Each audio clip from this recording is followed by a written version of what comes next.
There's a nice little graphical reminder there, because I'm in the open ends condition, or I want the open ends condition, it's telling me wind this hand wheel in. So right now, it's not in the open ends condition, so I want to wind the hand wheel in. Action shot. Alright, I think I should start taking video. So that's in the open ends condition. Wind that wheel in. Now, basically, those two pistons are in there. One at that end, one at that end. They're kind of forced away from the end caps here. They're connected basically directly up to the framework. I'll leave the pressure relief valve open at the moment. Basically, when I want to pressurize the cylinder, I need to shut that to actually get the oil to stay within the cylinder. But I'll keep it open at the moment. So I've said I want open ends on the software. It's reminding me to wind the hand wheel in. I've done that. So now that I've done that, I can connect up the software to the apparatus. I need to do whatever it's telling me there. Involve readings. Right, so connect. Reminds me to zero all the gauges. You can see they're very sensitive, so even any, well, what's going to cause those gauges to give different readings?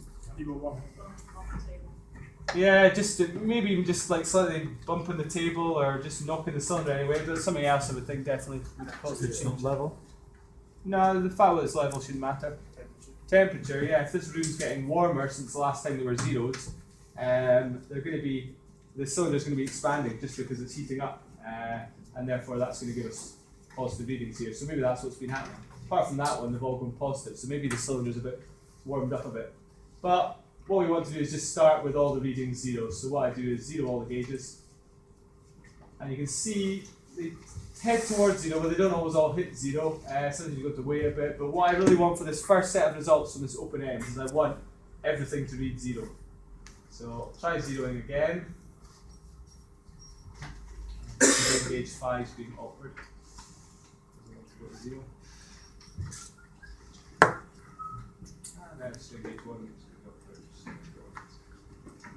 Right, so by clicking that one there, which is record gauge readings, I take a snapshot of the readings at that point, and then I can click that one there, which says display data table, and we get the readings here. This hoop stress value, you're going to have to calculate that. It does it automatically with the software, but you're going to have to do that calculation. So we've got zero pressure, and all the gauges reading zero, which is the starting point that we want. There's no pressure in the cylinder, so we want the gauges all to be reading zero. I turn that pressure relief valve clockwise, and then I can start pressurizing the cylinder. We're going to see what happens to the gauges. But before we do that, we're going to make some predictions. So, do we need to write anything? This stuff we're going to talk about now, though I'm saying you definitely need to try to write some of it down because it's a fundamental thing that I make in reports, and I'm not writing this down anywhere. This is the thing that I want to see if you can explain in your own words.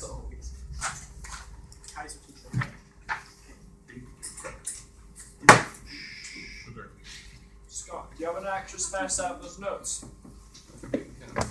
Look at that tripod.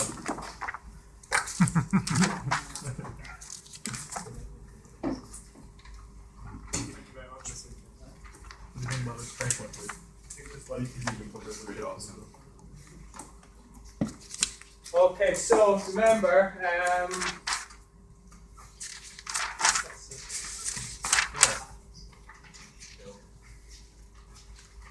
in the open ends, this is what we've got. Just hoop stress acting in that direction. So let's start making some predictions for what these strain gauges are going to do when we pressurize the cylinder. As we pressurize the cylinder, obviously the stress is going to go up. There's some easy gauges, I would say, to predict what they're going to do, and some not so easy gauges to predict what they're going to do. So I know what is starting off. Two vertical and yeah. Gauges 1 and 6, we're applying a tensile positive strain in that direction. So gauges 1 and 6 are going to stretch. They're going to increase in length. We're going to get what type of reading from these gauges throughout? Positive. Yeah. We're going to be getting bigger positive values. The more we pressurize the cylinder, the bigger the hoop stress gets, the more these are going to stretch. We're going to get positive readings.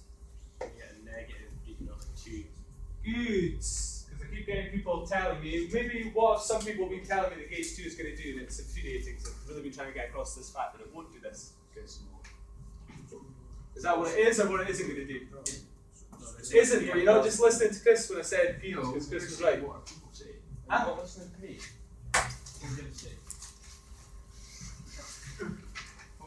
Chris is right, this is going to go negative, but what have some people been trying to tell me? This one doesn't. No. I keep hearing people say this one's going to be 0, because they just say, oh, there's no stress in this direction, so therefore there's no strain in that direction, and that's totally missing. Never mind the complex stress theory, they haven't even grasped the simple stress theory, which isn't good for trying to grasp the complex stress theory. It's just total good. I got on video of me getting a question right in class. Show my dad this. Total happy. Excellent. So, we only need stress in one direction, and we will get strain in all directions. Stress is in that positive tensile stress in that direction, so we're going to get positive tensile strain in that direction, but this Poisson's ratio effect, if we stretch the material that way, it's going to contract that way. So we are going to get a negative reading on that gauge. Next thing, let's just stick with these principal ones, they're the most important ones at the moment. This is going to be positive, and this is going to be positive. We'd expect what for these two readings? We'd expect them to be The same. the same.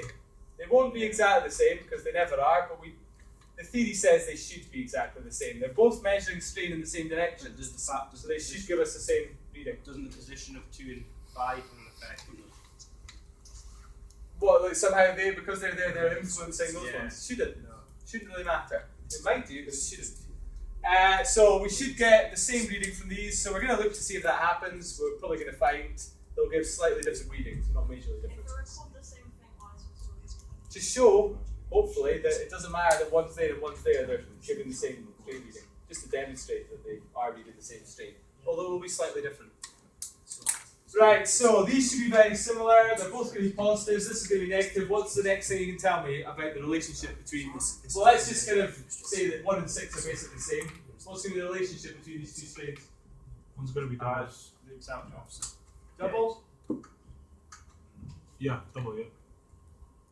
The loop stress is going to be double than that. They're not mentioning stress, are they, Brandon? Oh, that's strain, my bad. You're bad. Alright. What's going to be the ratio I'm not between going them? to show my dad that. What's going to be the ratio between them? I'm giving you a clue here. That's Ratio. pretty cool, I like that. I've gone blind. I like that. Instead of focusing on the lovely 2 to camera 1. work that's going on here, this should be easy, this question. What's going to be the ratio between these? 2 to 1. No. The ratio between the two stresses, and bear in mind that one of these stresses isn't even here at the moment, but in the complex stress, the ratio between the stresses will be 2 to 1. We're dealing with simple stress here. What's going to be the ratio between these two strains? Well, if there's They aren't inverse, because one's positive and one's negative. You can tell me more than that. Simple stress. Ratio. What ratio are we going to be working out here? Minus 1. Poisson's ratio. Ah, What's Poisson's ratio for this material? 0.33. No swearing, you're being filmed. I didn't swear. I think I Can we heard watch it. this video after 9 o'clock? What's the ratio? I'm going to go back. It's 0.3, so in other words, there's a ratio of a third. I think the easier way to think about it is there's a ratio of 3 here. One of these gauges is going to give a reading about 3 times bigger than the other. Which way round is it going to be? Yeah, this reading should be about 3 times bigger than that. This will be positive, this will be negative, and we would expect this to be about 3 times bigger than this. This is reading the strain in the direction of the loading. This is reading strain at 90 degrees. If Poisson's ratio is a third, it's saying that this strain is a third of this strain. So we'll start putting some numbers in here. When I pressurize this, the first pressure I'm going to go up to, I'm eventually going to go up to 3 meganewtons per meter squared, which as you can see is 30 bar. First of all, I'm going to take it up to half a meganewton per meter squared. Half a meganewton per meter squared, basically 5 bar pressure we're going to take up to first of all. Please get a sorted because it's very distracting. I didn't have to put up with this in the last lesson. One person recording it, I think, just sang. Now it's a bit of echo on film. we're going to take up, first of all, to 0.5 meganewtons per meter squared. In other words, 5 bar. When we do that, I'll tell